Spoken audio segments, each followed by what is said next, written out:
to become a residential outer dormitory town for London. Already there is a good deal of building development going on in and around Basingstoke. With a clean, fast and frequent train service, can you imagine the number of people who would decide to make their home at or near Basingstoke? The number of season ticket holders who travel to London daily would soon rival the number of those travelling from Brighton. Land values would increase, building activities would be redoubled, and careful control by the local authority would ensure that only suitable development would take place. The prosperity of Basingstoke would take an upward turn with increased residential population.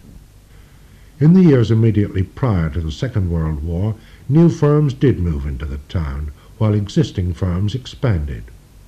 Then war broke out, and thoughts were turned from construction to destruction. Through long centuries, the only damage to life and property in the town, apart from some shooting around the church during the civil wars, had been due to fires. This time Basingstoke wasn't quite so lucky.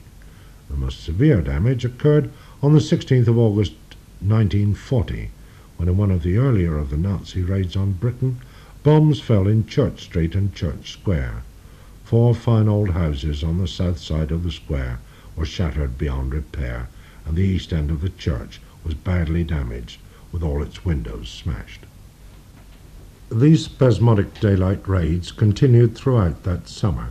The Hanson Berks Gazette tried hard, within the limitations imposed by the censor, to give their readers the full details of each raid. One wonders what Herr von Ribbentrop would have made of the concluding items to a column under the headlines, "Daylight Raid on Small Country Town. Considerable damage to property, a number of casualties," in the issue of October the 25th, 1940.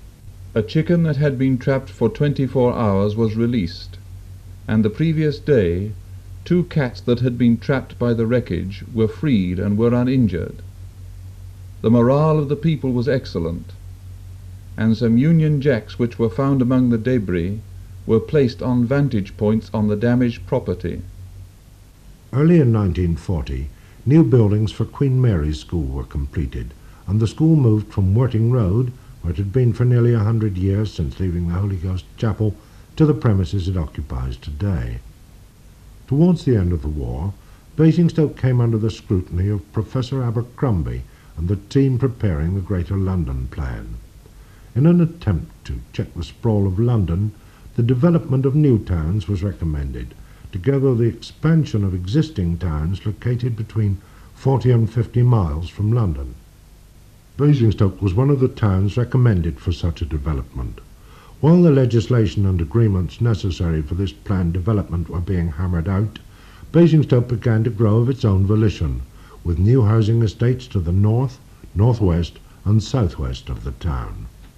One of the first industries of the new post-war era was the manufacture of forklift trucks and other mechanical handling equipment by Lansing Bagnall Limited. By 1961, this firm had grown to be the largest employer of labour in the borough. The end of the war saw the revival of 2 annual events in Basingstoke, one of long standing and the other very recent. The Basingstoke and District Agricultural Society was founded in the middle of the last century to promote good husbandry by the big landowners of the district, men like the Chutes of the Vine and the Jervoises of Herriard. The success of their annual show led to the formation of the Royal Counties Show, of which the Basingstoke Society has the honour of being the parent. Today, the annual show held in Hackwood Park acts as a shop window where the townspeople can see the best that this rich agricultural area has to offer, and a competitive challenge to all local farmers.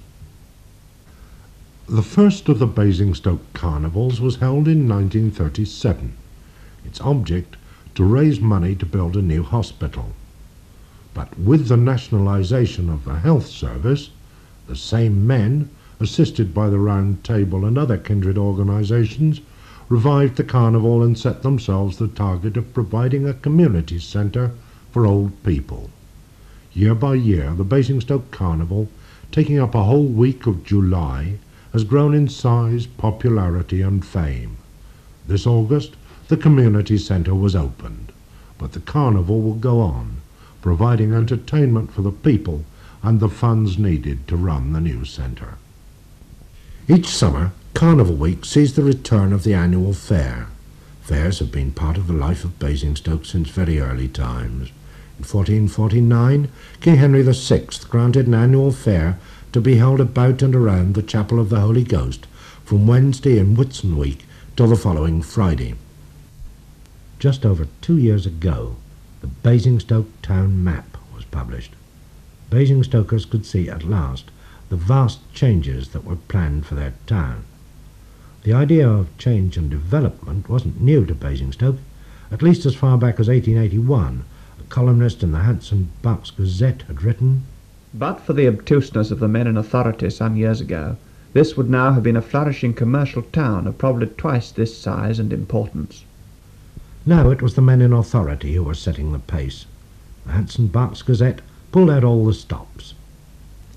Basingstoke, South's first town of the motor car age. Shopping centre on a platform. Separate routes for cars and pedestrians. The showpiece town of the south of England. That will be the Basingstoke of the 1980s.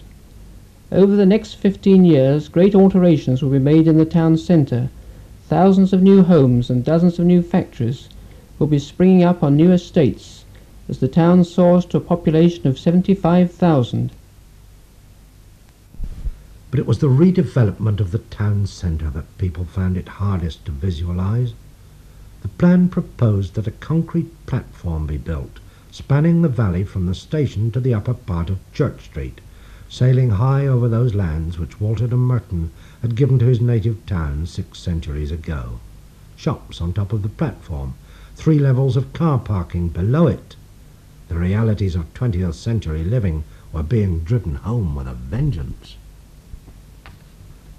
Ironically, the publication of the map was followed by the hardest winter of the century.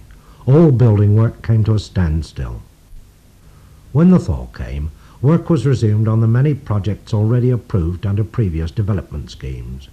It was building work on a scale not seen before in the town. In the centre, the opening of the new bus station was followed by the completion of Jackson's garage. New industries appeared on the Houndsmill estate, as diverse as the £2 million food depot for Sainsbury's and the printing works for Charles Skipper and East. The new housing estates, planned for the motor car age with all its inherent dangers to life and limb, with footpath access to the front door and the garden facing the road, seemed as hard to understand as the plans for the town centre. Nicknamed the Corrals by the old inhabitants, the newcomers nevertheless welcomed the new gardens. Lest it be thought that the Basingstoke of today is no more prepared to probe into the meaning of life than to regard the acquisition of television sets and motor cars as the goal of human existence, at least 3 new churches are being built on the South Ham estate. How their form would have dismayed our Victorian forefathers, who, over a century ago, in drawing up a prospectus for rebuilding the church at Worting, laid down a simple specification for the style: early English and as decorated as the funds will allow. Meanwhile, at the town centre, traffic congestion has gone far beyond what any previous generation would have considered the ultimate limit. Plans for redevelopment are still being finalised, but old landmarks disappear swiftly and suddenly, foreshadowing the ominous march of progress. Our story now treads hard, not on the heels of the present, but of things to come. It is time for the historian to take his leave.